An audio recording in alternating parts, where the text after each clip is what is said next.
नमस्कार दोस्तों, जय लक्ष्मी माता की जय विष्णु भगवान। दोस्तों, इस वीडियो में हम आपको बताएंगे गुरुवार के दिन आपको किन कार्यों से बचना चाहिए। यदि भूलकर भी गुरुवार के दिन आप यह 4 कार्य कर लेते हैं, आपके घर में गरीबी और कंगाली हमेशा के लिए रहेगी। तो भूलकर भी यह 4 कार्य नहीं करें। और धन प्राप्ति के लिए आपको कौन सी कार्य करने हैं, इस वीडियो में हम आपको बताएंगे। तो वीडियो को लाइक कर दें, चैनल को सब्सक्राइब कर लें और कमेंट में जय लक्ष्मी माता जी, जय विष्णु भगवान अवश्य लिखें। दोस्तों, वैदिक ज्योतिष अनुसार सप्ताह के हर वार पर किसी न किसी ग्रह और भगवान का आधिपत्य होता है। यहाँ हम बात करने जा रहे हैं गुरुवार के बारे में। ये दिन गुरु ग्रह और भगवान विष्णु को समर्पित होता है। साथ ही इस दिन गुरु ग्रह और विष्णु भगवान की पूजा अर्चना और व्रत रखा जाता है। लेकिन क्या आपको पता है कि ज्योतिष शास्त्र में गुरुवार के दिन कुछ काम करने की मनाही होती है। वहीं अगर आप गुरुवार को ये काम करते हैं तो इससे मां लक्ष्मी और बृहस्पति ग्रह नाराज हो सकते हैं और जीवन में दरिद्रता आ सकती है। गुरुवार के दिन खासकर स्त्रियों को बाल नहीं धोने चाहिए। ऐसा करने से गुरु ग्रह का अशुभ प्रभाव बढ़ सकता है। साथ ही इस दिन कपड़े भी नहीं धोने चाहिए, क्योंकि इस दिन साबुन का प्रयोग वर्जित बताया गया है। वहीं इस दिन नाखून भी नहीं काटने चाहिए। गुरुवार के दिन लोगों को बाल नहीं कटवाने चाहिए। साथ ही इन दिन सिर और दाढ़ी आदि के बाल कटवाना निषेध माना गया है। शास्त्रों के अनुसार गुरुवार के दिन पैसों के देन देन से बचना चाहिए। वहीं अगर आप ऐसा करते हैं तो गुरु ग्रह कुंडली में कमजोर होता है। साथ ही जीवन से सुख समृद्धि चली जाती है। वहीं धन संबंधी परेशानियों का सामना आपको करना पड़ सकता है। इसलिए विशेष परिस्थिति में ही धन का लेन देन करें। गुरुवार के दिन केले का सेवना नहीं करना चाहिए। शास्त्रों में केले का सेवन निषेध बताया है। वहीं अगर आप गुरुवार के दिन गुरु बृहस्पति और भगवान विष्णु की पूजा अर्चना करते हैं तो आपको केला खाने से बचना चाहिए। लेकिन इस दिन केले के पेड़ की पूजा कर सकते हैं। गुरु बृहस्पति गुरु और पिता के कारक होते हैं, इसीलिए गुरुवार के दिन पिता, गुरु और संत का अपमान नहीं करना चाहिए। वहीं अगर आप इन लोगों का अपमान करते हैं तो गुरु बृहस्पति नाराज हो सकते हैं। साथ ही आपको जीवन में परेशानियों का सामना करना पड़ सकता है। सबसे पहले हम इस वीडियो में आपको बताएंगे गुरुवार के दिन धन प्राप्ति के लिए उपाय। गुरुवार के दिन व्रत रखने और विधिवत पूजा करने से जीवन की समस्त परेशानियों से मुक्ति मिलती है और गुरु ग्रह से भी शुभ फलों की प्राप्ति होती है। गुरु ग्रह को सुख, सौभाग्य, वैभव, धन आदि का कारक माना गया है। इनकी कृपा से सभी काम संपन्न होते हैं। इसलिए ज्योतिष में गुरुवार के दिन से जुड़े कुछ उपायों के बारे में बताया गया है, जिसे गुरुवार के दिन करने से नौकरी में आ रही परेशानी, बिजनेस में घाटा, आर्थिक परेशानी आदि जैसी कई समस्याएं दूर हो जाती हैं। जानते हैं इन उपायों के बारे में। बिजनेस में लाभ के लिए, बिजनेस में लंबे समय से घाटा चल रहा है तो आप गुरुवार के मंदिर जाकर हल्दी की माला लगा दीजिए। साथ ही गुरुवार के दिन पीले रंग के वस्त्र धारण करें और हल्दी का तिलक लगाएं। इस उपाय को करने से गुरु की कृपा बरसती है और व्यापार में मुनाफा होने लगता है। जॉब में प्रमोशन या वेतन वृद्धि न होने को लेकर परेशान हैं तो गुरुवार के दिन अधिक से अधिक पीले रंग का प्रयोग करें और पीले फल फूल चढ़ाकर भगवान विष्णु की पूजा करें। आप एक पीले रंग का वस्त्र लेकर इसमें पीले फूल, नारियल, पीले फल, हल्दी और खड़ा नमक रखकर बांध दें। इन चीजों को मंदिर की सीढ़ियों में रखकर आ जाएं। लेकिन इस बात का ध्यान रखें कि इस दौरान किसी से कुछ कहें नहीं। गुरुवार के दिन सुबह जल्दी उठकर स्नान करें। इसके बाद भगवान विष्णु और माता लक्ष्मी की एक साथ पूजा अर्चना करें। पूजा में केला, चना दाल और गुड़ का भोग जरूर लगाएं और विष्णु सहस्त्र नाम का पाठ करें। इस उपाय को करने से घर पर बरकत आती है और मां लक्ष्मी की कृपा से घर धन धान्य से भर जाता है। कुंडली में अगर गुरु ग्रह कमजोर है या गुरु दोष है तो इसके लिए गुरुवार के दिन नहाने के पानी में चुटकी भर हल्दी डालकर ॐ नमो भगवते वासुदेवाय कहते हुए स्नान करें। अगर आपका अटका हुआ धन वापस नहीं मिल रहा या कोई कीमती वस्तु खो गई है तो बृहस्पतिवार के दिन स्नान करने वाले पानी में आपको तुलसी की 10 से 15 पत्तियां डालनी चाहिए। इसी के साथ चुटकी भर हल्दी भी पानी में डालें और इस पानी से स्नान करें। यदि आप नियमित रूप से हर बृहस्पतिवार को ऐसा करते हैं तो आपको धीरे से आर्थिक लाभ मिलना शुरू हो जाएगा। यदि आप किसी आर्थिक तंगी या विपत्ति में फंस गए हैं तो बृहस्पतिवार के दिन तुलसी के पौधे में कच्चा दूध पानी मिलाकर चढ़ाएं। इससे आपको तुरंत ही आर्थिक लाभ दिखना शुरू हो जाएगा। कहते हैं कि तुलसी के पौधे के पास घी का दिया जलाने से देवी देवता सहाय हो जाते हैं। तुलसी के पौधे के नीचे गुरुवार के दिन सुबह शाम घी का दिया जलाने से दरिद्रता दूर होती है और धन के अवसर बनने लगते हैं। जो लोग बेरोजगार हैं उन्हें खास तौर पे प्रतिदिन तुलसी पौधा के नीचे दिया जलाना चाहिए। अगर तुलसी के पौधे में आप रोजाना जल अर्पित नहीं भी कर पाते हैं तो बृहस्पतिवार के दिन ऐसा अवश्य करें। तुलसी को जल चढ़ाने से पूर्व सूर्य देव को जल अर्पित करें। इसके बाद पात्र में बचा हुआ जल तुलसी को चढ़ाएं और 3 बार तुलसी की परिक्रमा करें। परिक्रमा करने से आपके अंदर सकारात्मक ऊर्जा का प्रवेश होता है। यह ऊर्जा आपको सही मार्ग पर चलने की प्रेरणा देती है और अच्छे कर्म करने का रास्ता दिखाती है। जो भी तुलसी के पौधे सूख जाते हैं उनको फेंकने के बजाय उसको लाल कपड़े में बांधकर उसको पर्स में रख लेना चाहिए। इससे पर्स में पैसे की कभी कमी नहीं होती। वहीं अगर तुलसी के पौधे सूख जाएं तो उसको घर में लगा नहीं रहने दें, बल्कि उसे नदी में प्रवाहित कर दें।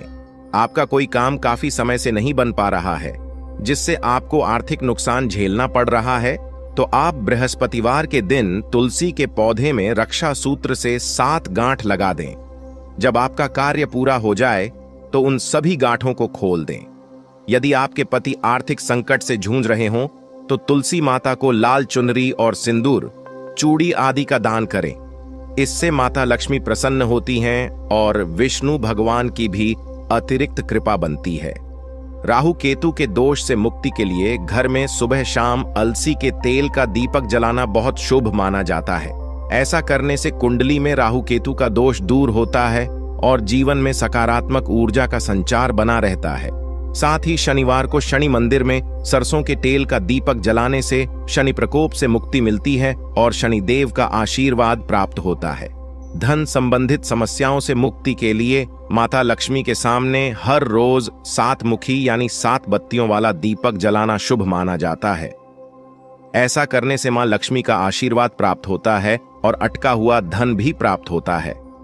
वहीं बुद्धि व ज्ञान में वृद्धि के लिए हर रोज माता सरस्वती के सामने 2 बत्तियों वाला दीपक जलाना चाहिए। वहीं गणेश जी के सामने 3 मुखी दीपक जलाने से घर में बरकत आती है और घर के बच्चों की बुद्धि का विकास होता है। आरोग्य व धन वृद्धि के लिए किचन में जहां आप पानी रखते हो वहां पर घी का दीपक जलाना चाहिए।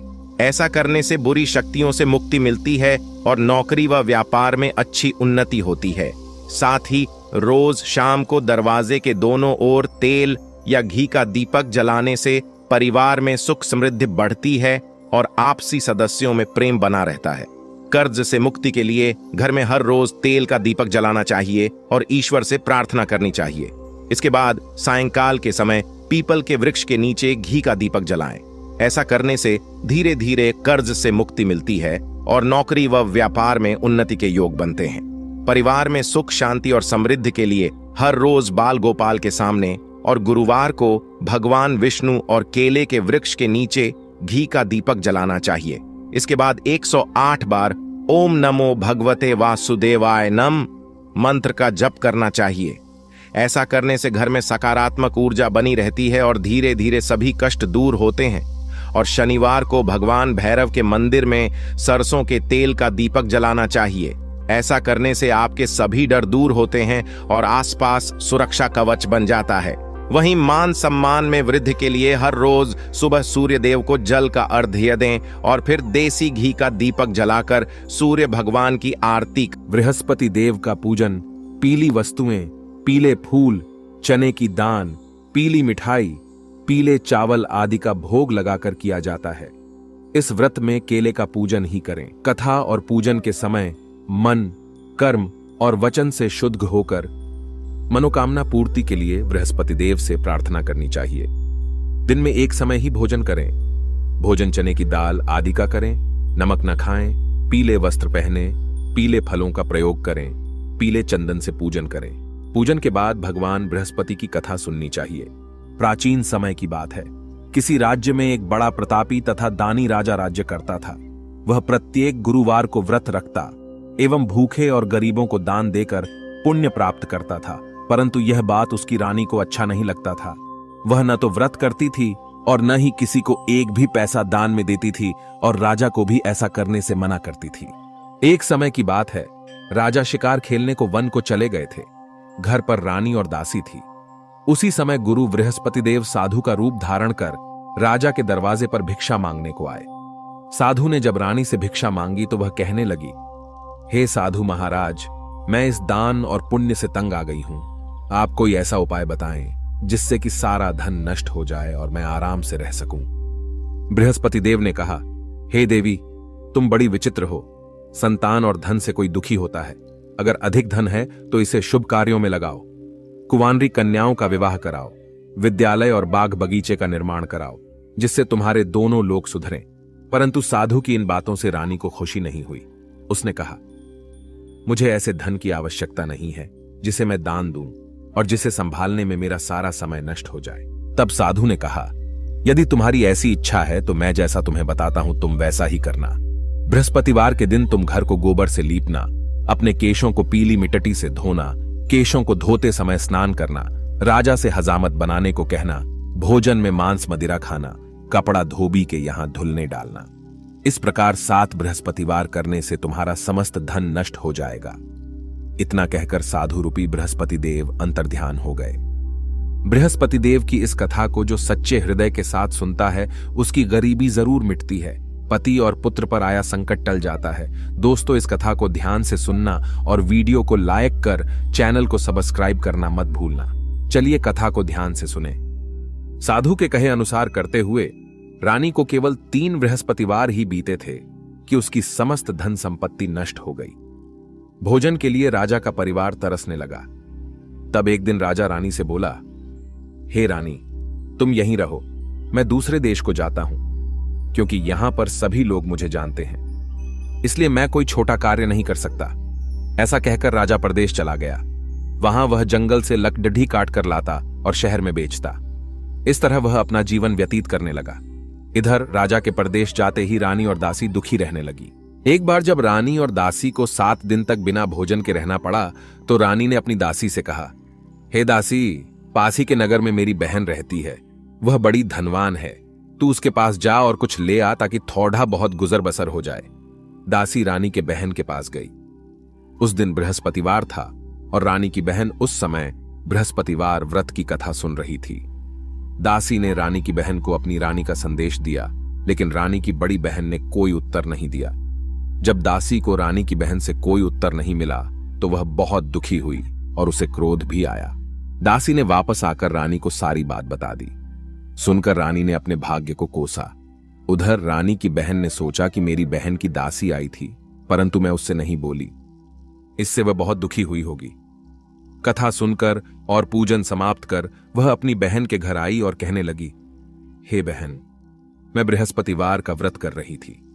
तुम्हारी दासी मेरे घर आई थी, परंतु जब तक कथा होती है तब तक न तो उठते हैं और न ही बोलते हैं, इसलिए मैं नहीं बोली। कहो दासी क्यों गई थी? रानी बोली, बहन, तुमसे क्या छिपाऊं, हमारे घर में खाने तक को अनाज नहीं था। ऐसा कहते कहते रानी की आंखें भर आईं। उसने दासी समेत पिछले 7 दिनों से भूखे रहने तक की बात अपनी बहन को विस्तार पूर्वक सुना दी। रानी की बहन बोली, देखो बहन, भगवान बृहस्पति देव सबकी मनोकामना को पूर्ण करते हैं। देखो, शायद तुम्हारे घर में अनाज रखा हो। पहले तो रानी को विश्वास नहीं हुआ, पर बहन के आग्रह करने पर उसने अपनी दासी को अंदर भेजा तो उसे सचमुच अनाज से भरा एक गड्ढा मिल गया। यह देखकर दासी को बड़ी हैरानी हुई। दासी रानी से कहने लगी, हे रानी, जब हमको भोजन नहीं मिलता तो हम व्रत ही तो करते हैं, इसलिए क्यों ना इनसे व्रत और कथा की विधि पूछ ली जाए ताकि हम भी व्रत कर सके। तब रानी ने अपनी बहन से बृहस्पतिवार व्रत के बारे में पूछा। उसकी बहन ने बताया, बृहस्पतिवार के व्रत में चने की दाल और मुनक्का से विष्णु भगवान का केले की जड़ में पूजन करें तथा दीपक जलाएं, व्रत कथा सुने और पीला भोजन ही करें। इससे बृहस्पति देव प्रसन्न होते हैं। व्रत और पूजन विधि बतलाकर रानी की बहन अपने घर को लौट गई।